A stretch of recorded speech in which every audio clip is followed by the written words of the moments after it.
Bien, pues estamos de regreso para continuar con nuestro tema tan importante que es el análisis existencial personal como un recurso para lograr una vida armónica y feliz.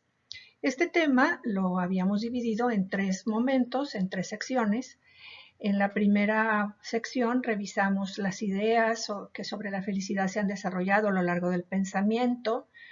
Vimos algunas propuestas de filósofos, algunas preguntas importantes. Después, en un segundo momento, pues abordamos la reflexión sobre el objeto de la felicidad y su relación con el sentido de la vida. Y por último, nos queda hoy abordar la felicidad y el sentido de la vida en Viktor Frankl. Vamos a ver esta relación que tiene la felicidad y el sentido de la vida desde esta dimensión espiritual que propone Viktor Frankl como lo más característicamente humano. Pues ya habíamos visto en una segunda clase que tuvimos en este curso que la antropología dimensional que propone Viktor Frankl pues comprende a la persona humana como una unidad integrada por estas tres dimensiones. La dimensión física y la dimensión psíquica, que de alguna forma compartimos con otros seres animados, y la dimensión espiritual, que es la propiamente humana, es la característica, es la que nos diferencia de los demás seres animados. Y él dice que gracias a esta dimensión no ética o espiritual es que la persona presenta estos comportamientos específicamente humanos, y así podemos decir que lo espiritual es la capacidad inherente a todo ser humano de comportarse libremente y de forma responsable frente a las influencias internas o externas, es decir, lo que nos permite relacionarnos con nuestro mundo interior y con el mundo exterior y también con el mundo trascendente, como lo habíamos mencionado. También le permite adaptarse y tomar postura ante lo que no puede cambiar, es decir, considerar cuáles son estas circunstancias que no puede modificar, que están fuera de su control, y decidir qué actitud tomar y adaptarse frente a estas situaciones. Y también le permite reconocer fuera de sí mismo todas estas formas de sentido que se ofrecen en distintas situaciones y poder experimentar, poder vivir este sentido profundo de la vida. Ya habíamos hablado también pues del análisis existencial como un recurso para encontrar el sentido profundo de la vida, y es precisamente esta dimensión espiritual la que nos permite, la que nos posibilita pues llevar una existencia plena de sentido. Ya en las clases anteriores, en donde revisamos este concepto de la felicidad, pues establecimos algunas premisas que vamos a tomar como punto de partida para nuestra reflexión de hoy. Sí, habíamos hablado de estos dos importantes elementos que en el análisis existencial se consideran precisamente para poder vivir esta significación, este sentido de la vida, ¿no? Y son la autenticidad, que se deriva precisamente de un proceso de autoconocimiento, y después el consentimiento interno, ¿no? Decirle sí a la vida, ¿no? Decirle sí a la existencia. Y decíamos que la felicidad entonces tiene que ver con una postura de compromiso incondicional con la propia vida, ¿no? En eso consiste el consentimiento interno. Si no se trata de una aceptación resignada, ¿no? O pasiva, ¿no? Sino de una reflexión, de un distanciamiento en el cual la persona revisa estas circunstancias, estas condiciones, pondera desde su situación también interna, emotiva, intelectual, se distancia y busca un posicionamiento frente a esto de manera libre y responsable. Entonces le decimos que sí a la vida de una manera libre. Y hablábamos de que la autenticidad pues tiene que ver precisamente con esta libertad, con esta capacidad de compromiso, con esta capacidad de libertad interior, que nos presenta este desafío enorme de ser nosotros mismos. Esta es la manera como realmente vivimos esta conciencia personal en la que somos nosotros mismos quienes estamos al tanto, quienes tomamos la vida en nuestras manos. Entonces, este es el gran desafío. El desafío no es ser otra persona o ser como alguien más, sino encontrarnos a nosotros mismos y ser nosotros mismos. ¿Y cómo lograr esto? ¿Cómo ser auténticos? Bueno, pues ya lo vimos, ¿no? En el sentimiento, en el pensamiento y en la voluntad. Y para eso, pues habíamos hablado de estos 3 momentos que el análisis existencial nos ofrece como un recurso, ¿no? Esta receptividad, ¿no? Para recibir, ¿no? Estos estímulos de la vida, conocer estos sentimientos, estas emociones, después procesarlas, ¿no? De manera intelectual para poder decidir y luego tomar una decisión, es decir, sentimiento, inteligencia, pensamiento, voluntad, ¿no? Y decíamos que esto tiene que ser congruente, ¿no? Estos 3 momentos tienen que tener una congruencia interior. Entonces es auténtico cuando lo que se siente, lo que se piensa y lo que se hace, lo que se obra, son expresiones libres de la intimidad de la persona. Son expresiones propias, libres de nuestra intimidad más profunda.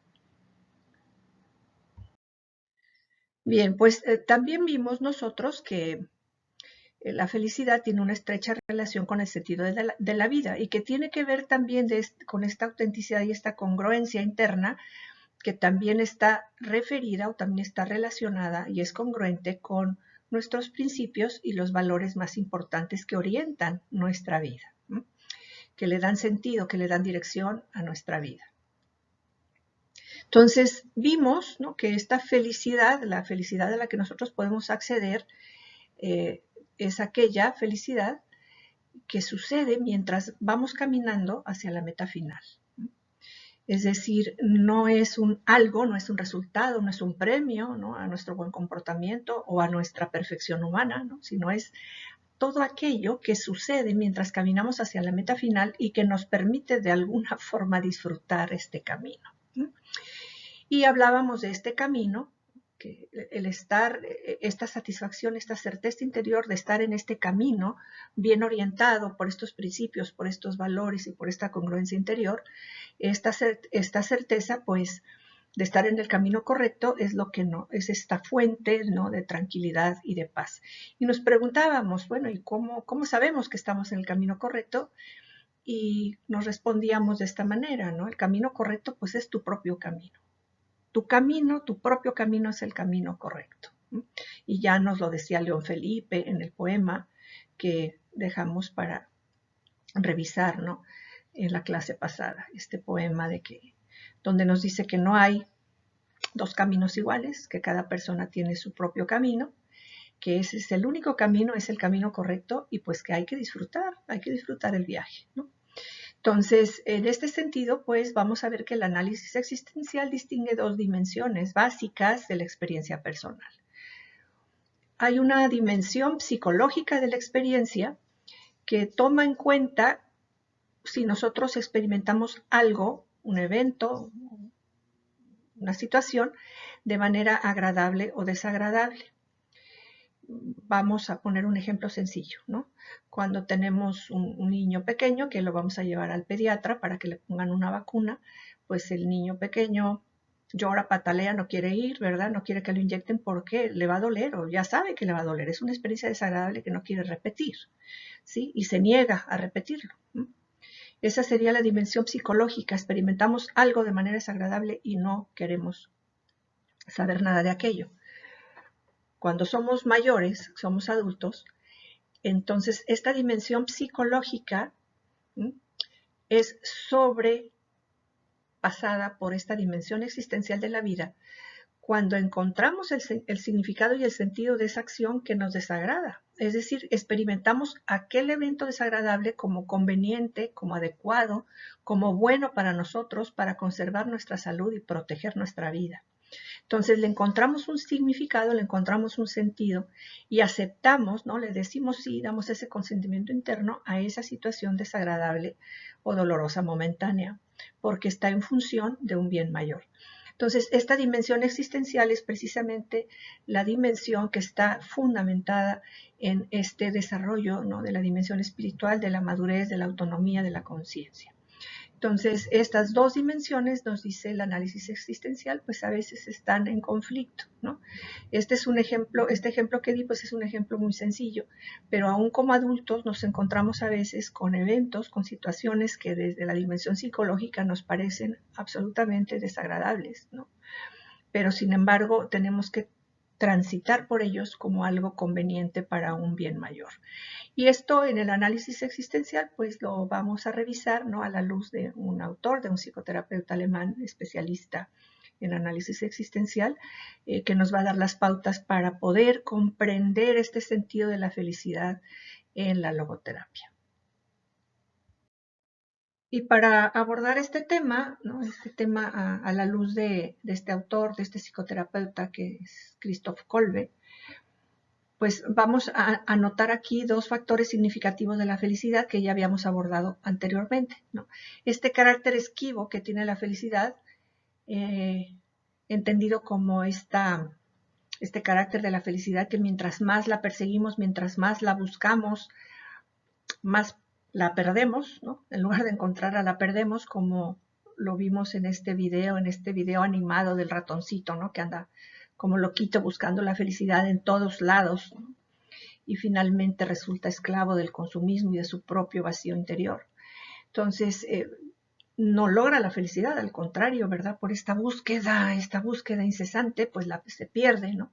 Y donde nos decía el filósofo Kierkegaard que la puerta de la felicidad se abre desde fuera, no es algo que nosotros provocamos, que nosotros producimos o que nosotros planeamos y decimos el día 25 a las 3 de la tarde voy a ser feliz y estas son las cosas que voy a poner, ¿no? Sino que es algo que acontece, es algo que sucede en las circunstancias en las que nos encontramos, ¿no? Y hay que adoptar una actitud correcta ante la vida, hay que tener esta apertura frente a la vida para que esta oportunidad de experimentar el gozo de la vida, de la felicidad, pues suceda. Entonces, así nuestra vida se vuelve plena de sentido, se vuelve armónica y se vuelve feliz. Y Kolbe nos dice que desde su experiencia terapéutica, pues como terapeuta por muchos años, él se ha dado cuenta que las personas hablamos de felicidad cuando estamos satisfechas por algo que consideramos que es bueno, que es importante para nosotros.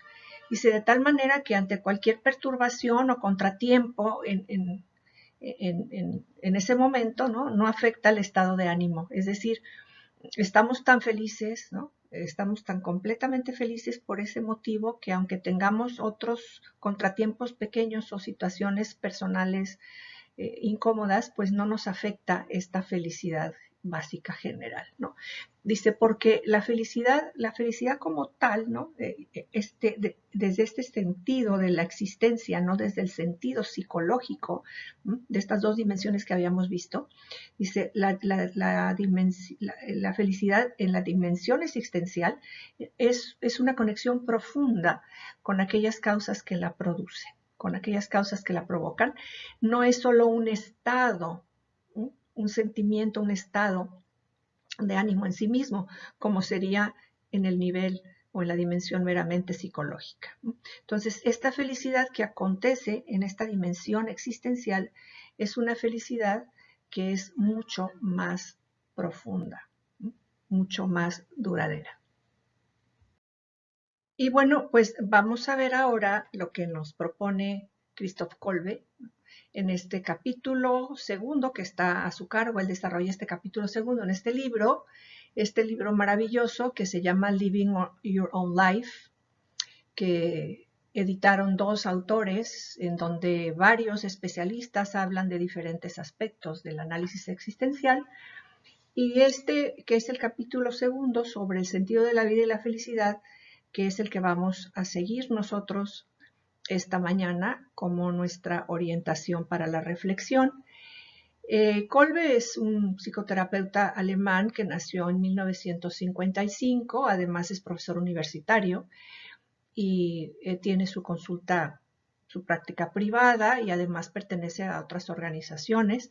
Lo más importante es que es el fundador del North German Institute, del análisis existencial y logoterapia. Es decir, tiene toda su vida dedicado a este trabajo y a la investigación clínica. Entonces, en todas sus observaciones, pues él nos va a dar mucha luz, ¿no?, para llevar precisamente el análisis existencial a la práctica, ¿no?, como lo dice el título del libro, el análisis existencial en acción. ¿Cómo podemos llevar todo esto a la práctica?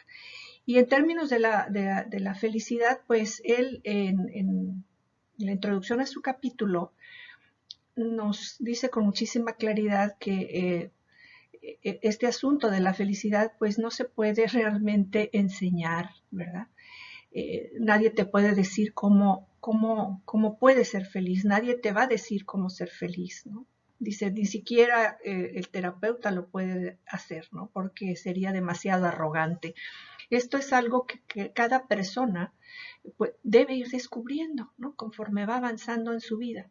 El terapeuta te puede acompañar en el viaje, pero no te puede decir qué hacer o cómo hacerle, ¿no? Tú tienes que ir descubriendo estas cuestiones. Dice, pero sí nosotros en la observación, dice, como terapeutas, en las observaciones que hemos hecho acompañando a tantas personas en sus procesos existenciales, pues podemos hablar de ciertas precondiciones o ciertas actitudes internas que podemos desarrollar, ¿no?, ya de manera consciente cada uno de nosotros, ¿no?, de manera libre, de manera consciente, que podemos desarrollar y que nos pueden ayudar, ¿no? Dice, hemos observado, son cosas que se han observado o que yo he observado, ¿no?, en aquellas personas que se perciben a sí mismas como personas felices. Y eso es lo que vamos a ver ahora. ¿Qué es lo que él en toda su consulta, de tantos años en su consulta clínica, qué características o qué condiciones o qué actitudes percibe o ha observado en estas personas que se consideran a sí mismas como plenamente felices? Y bueno, él ha encontrado estas actitudes y las ha sintetizado en estos 10, ¿no? Las ha diferenciado en estas 10 actitudes personales para la felicidad. Dice, esto es a lo más que yo puedo llegar, ¿no?, a compartir con ustedes mis observaciones para que ustedes también las estudien y se comparen y busquen de alguna forma ir desarrollando estas precondiciones, ¿no? La primera que él observa dice, las personas felices se perciben a sí mismas como creativas. ¿A qué se refiere con esto? Dice, son personas que dentro de sus circunstancias, dentro de estas circunstancias que delimitan su vida, se consideran a sí mismas como activas, son proactivas, ¿no? Son activas. Están en constante interacción con la circunstancia, se distancian y toman decisiones. Dice, no son personas reactivas. ¿Se acuerdan que ya habíamos visto también esta diferencia entre ser reactivos, ¿no?, de manera inmediata a los estímulos, ¿no?, y de ser creativos, ¿no?, cuando nosotros diseñamos de alguna forma o creamos o diseñamos nuestros propios entornos en función de la actitud que tomamos y de las acciones que decidamos tomar. Entonces, esta característica de las personas felices es la primera que pone, ¿no?, esta actitud, ¿no?, de actuar, de ser activos, de tener esta actitud frente a la vida, de responderle a la vida de manera consciente y libre. Luego dice, las personas que son felices desean disfrutar lo que han logrado, ¿no?, es decir, están felices con lo que han logrado, con lo que han obtenido. Esto lo desean, lo disfrutan. Dice, poniéndolo en otros términos, dice él, ellos no entienden la felicidad como lograr todo lo que deseo, sino desear profundamente todo lo que yo he logrado, congratularme, disfrutarlo, seguirlo deseando, ¿no?, darle ese consentimiento interno profundo a lo que he conseguido, a lo que tengo, a lo que soy, ¿no? Entonces, dice, no es estar siempre, bueno, ya llegué aquí, ahora quiero más y estar siempre con esta situación de búsqueda incesante, ¿no? Y en ese sentido, pues observa esta tercera característica que está relacionada con la anterior. Dice, las personas que son muy felices logran un equilibrio entre aquello que desean y sus posibilidades reales. A veces la vida nos pone en situaciones pues que nos desbaratan los planes, ¿verdad? Nos deshace los planes. Yo a lo mejor ahorita tenía ya planeado un viaje, ¿no? Muy importante, ¿no? Tenía mucho deseo de ir a Europa, ya tenía mis boletos comprados y de pronto, pues, las posibilidades reales, ¿no? De viajar ahora, de trasladarme, de salir del país, pues no son las propicias, ¿no? Entonces, debo lograr un equilibrio entre esto que tanto deseo, las posibilidades reales y pensar de qué manera, ¿no? Puedo realizar o posponer o trabajar esta situación, ¿no? Entonces, lograr un equilibrio entre lo que deseamos y las posibilidades reales que tenemos para lograr aquello, ¿no? Y dice, tampoco las personas que son plenamente felices dependen de las circunstancias ideales, ¿no? No son estas personas, no son esta clase de personas que están esperando ser felices cuando todo se ponga, cuando se le alineen las estrellas, ¿no? Cuando todo se ponga en su lugar, ¿no? Cuando mis hijos crezcan, cuando mis hijos vayan a la universidad, ¿no? Cuando mi marido cambie. En fin, no están esperando esas circunstancias ideales para ser felices, no dependen de esas circunstancias ideales, sino que en esas circunstancias que no son las óptimas, ¿sí? Pueden ser felices porque han logrado lo anterior, ¿verdad?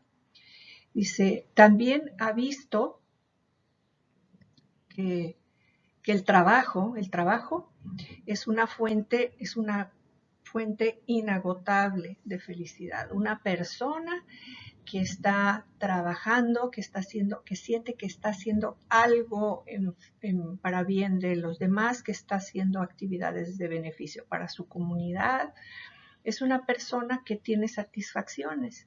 Dice, y esto tiene que ver precisamente con estas causas, ¿no?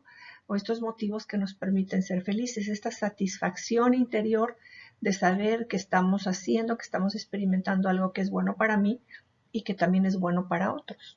Acuérdense que también hablábamos en este análisis existencial de esta capacidad amorosa que tiene el ser humano, de esta capacidad de trascenderse a sí mismo y de volcarse, ¿no? Hacia los otros, que también es muy importante en esta dimensión felicitaria. Entonces, esta satisfacción, ¿no? De hacer un trabajo bien hecho, un trabajo que aporta, ¿no? Al bienestar o al bien común, pues también es muy importante.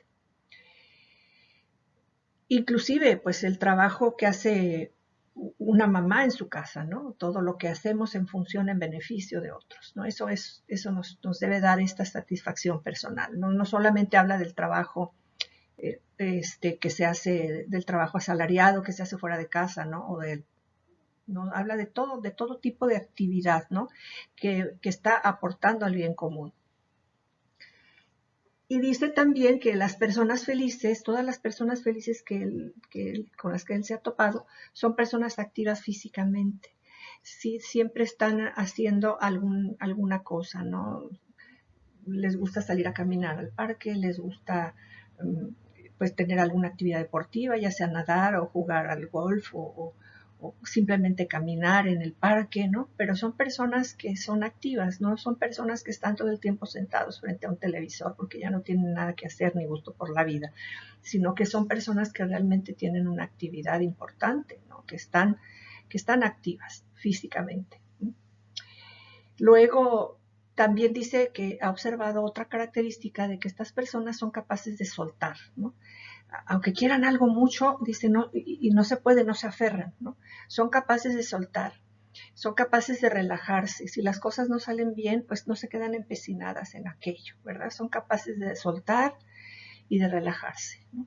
Como este poema maravilloso que leímos llamado Nervo, ¿no? Este poema que se llama Está bien. Este poema lo escribió él cuando recién le dieron su diagnóstico, ¿no? de enfermedad terminal. Él ya sabía pues en ese momento que se acercaba el fin de su vida, por eso habla de que el mal, hasta el mal en mí, dice, es motivo de bien, ¿no? Porque lo que va a hacer este mal es despojarme de lo que me hace falta para poder emprender mi vuelo. Entonces, fíjense cómo aprende a soltar, cómo aprender a soltar y a relajarse con este consentimiento interno, con esta felicidad interior, aún a pesar de las cosas difíciles. Soltamos y relajamos, ¿no? Está bien. La vida como está bien, ¿no? Y así se llama el poema, recuerdan, está bien. Luego, estas personas también buscan y promueven ocasiones para sentirse bien y disfrutar la vida. O sea, sí, de alguna forma no están esperando pasivamente que las cosas sucedan, pero buscan momentos importantes como leer un buen libro, como escuchar buena música, todas estas cosas que nos provocan algún placer, ¿no? Algún deleite, ver una buena película, conversar con un buen amigo, comer y beber un buen vino, tener estas reuniones con las amistades, en fin, buscan siempre estas oportunidades o las provocan, producen estas condiciones para disfrutar, tener momentos de gozo, de disfrute durante su día, durante la vida cotidiana, ¿no? Es por eso que también les hice llegar este video, ¿no? Compartiendo este consejo que da mi papá, ¿no? Del disfrutar, ¿no? Del arte o de todas estas, la lectura de la poesía, los libros, para poder tener esta elevación y este espíritu y disfrutar de la vida a pesar de las condiciones que tenemos adversas, ¿no? Él dice que las personas que son felices también invierten bastante tiempo y energía en las relaciones interpersonales, especialmente con quienes son importantes en su vida. No son personas aisladas, son personas que son capaces de tener relaciones interpersonales saludables, sanas y muy significativas. Y son personas que las construyen, son activas, ¿no? en esas relaciones interpersonales. Le dedican tiempo, le dedican energía a estas relaciones, las consideran valiosas, lo consideran lo más importante de la vida, ¿no? Comentando con mis alumnos de la universidad, por ejemplo, ¿no? Ahora con esta situación que se estaban quejando de que no hay cerveza, y pues que no se juntan porque no hay cerveza, ¿no? Entonces les decía yo que, pues yo en mi caso, pues yo podría prescindir perfectamente bien de la cerveza en la reunión, ¿verdad? Lo que sí me dolería muchísimo es tener que prescindir de encontrarme con mis amigos.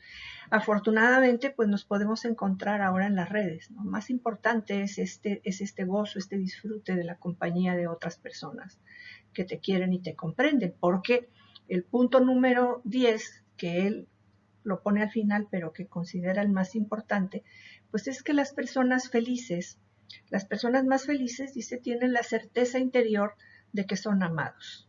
Se saben amados por otros, por sus amigos, por sus padres, ¿no? Por sus familiares, en fin, se saben plenamente amados, ¿no? Y en el caso de las personas que viven esta dimensión espiritual a profundidad, pues se saben amados por Dios, ¿no? Se sienten profundamente amados también por Dios. Entonces encuentran sentido, encuentran significado, encuentran estos contenidos importantes de significado en su vida que les permite la plenitud. Y bien, pues estas personas que él ha observado, que se perciben a sí mismas como personas felices, pues también son personas que tienen un profundo sentido de gratitud, que son capaces de agradecer la vida, ¿no? que viven agradecidos, ¿no? Agradecidas por la vida. Y ya para terminar, pues les quiero compartir este pequeño proverbio chino en el que que me parece que ejemplifica muy bien estas tres dimensiones de la vida, ¿no?